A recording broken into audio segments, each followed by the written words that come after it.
Here's another DVD VHS player, and I always said, when you can get a VCR with a remote for under $10, you should get it. So I had to get this one. This one looks like it just came into the thrift store today, the 19th. Even says it's tested here. So we'll find out about that. Anyway, this is a Sony. What's that model number? Where is it? There it is. SLVD 370p. Not sure what the date is on this, but it's one of the later ones because it's getting pretty plasticky in the back. We'll go ahead and open it up and see what it looks like. Okay, here's the inside of it. DVD player. Got it turned on. Let's see if it opens. Opening. It sounds like it's struggling a bit. May have a bad belt. Let's see what happens on the VCR. Pop the tape in. Okay, the head spins up, tape loads. Let's see. Let's hit play. Looks like it's playing. Hit stop. Fast forward. See if it goes into super fast forward mode. Not really. There it goes.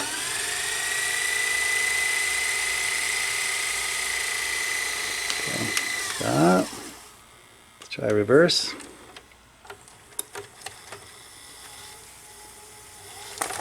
A little flappy, but going to fast reverse and see if it gives the tape back without eating it.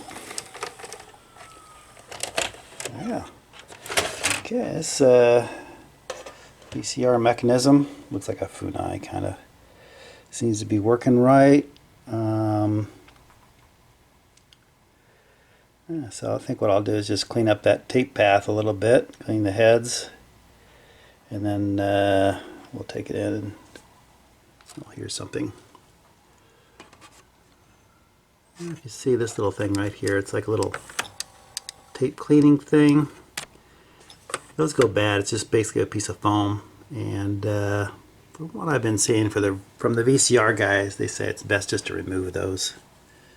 Just pull this off. You can see it just kind of falling apart in my fingers here. So what happens is those deteriorate. They wind up just gumming up the heads rather than cleaning them.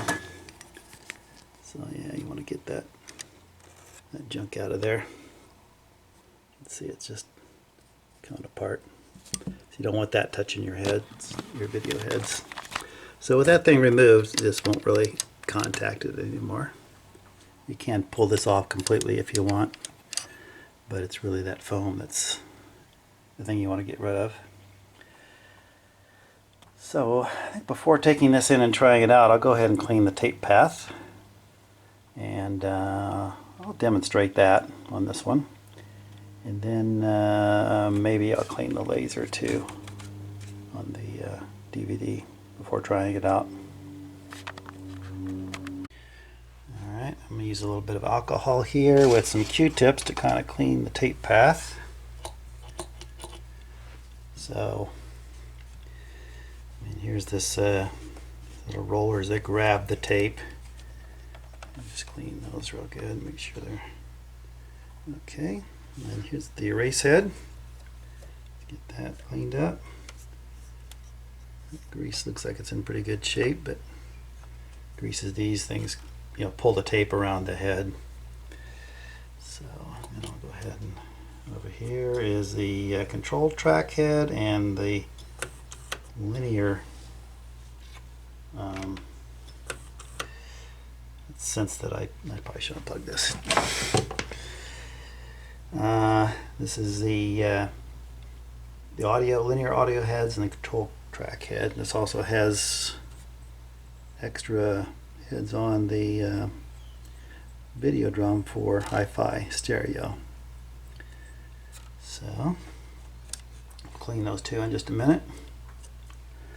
And here I'll clean the capstan and the pinch roller.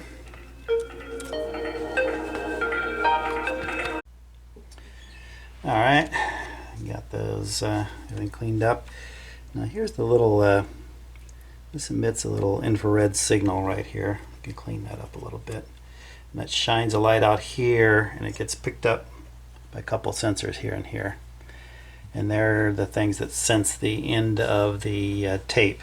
You know, at the end of the tape there's a clear section on the tape. So it sees through that clear section, recognizes that's the end of the tape and stops fast forwarding or rewinding, whatever it's doing.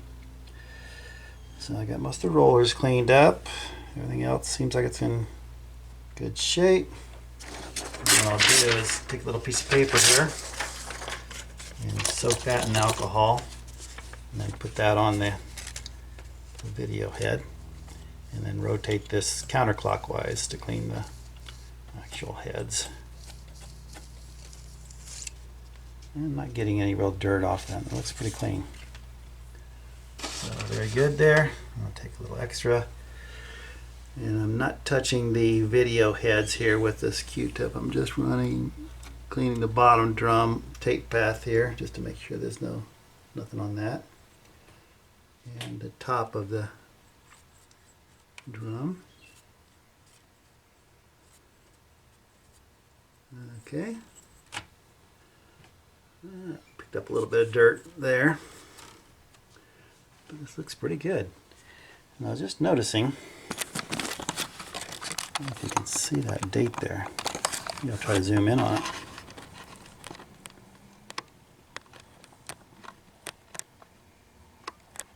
It looks like it says August 08 of 2015, I'm thinking.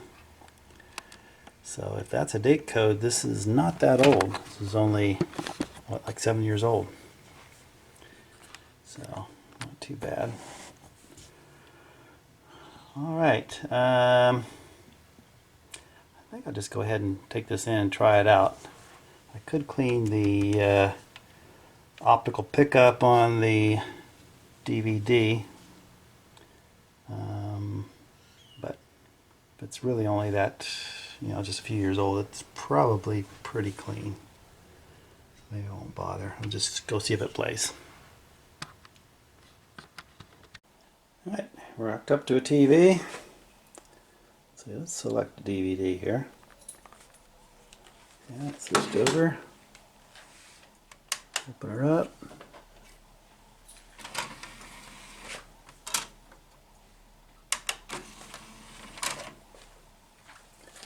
That's a good sign. It's spinning up.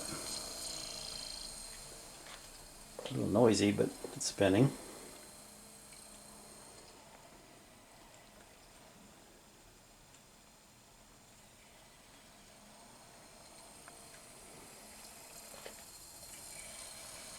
That sounds like it's seeking.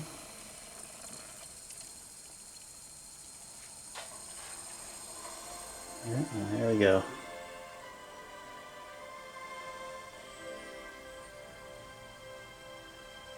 Sony Pictures for a Sony DVD. Alright, let's go ahead and get that out of there.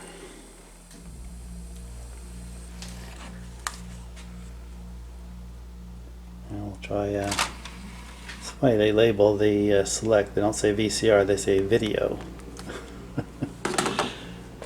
Okay, so we'll take that out.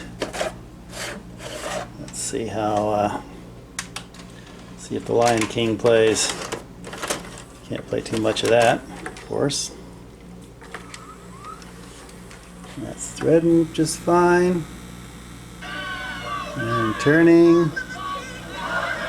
Looking good. It registers that it's hi-fi. So hi-fi heads are picking up.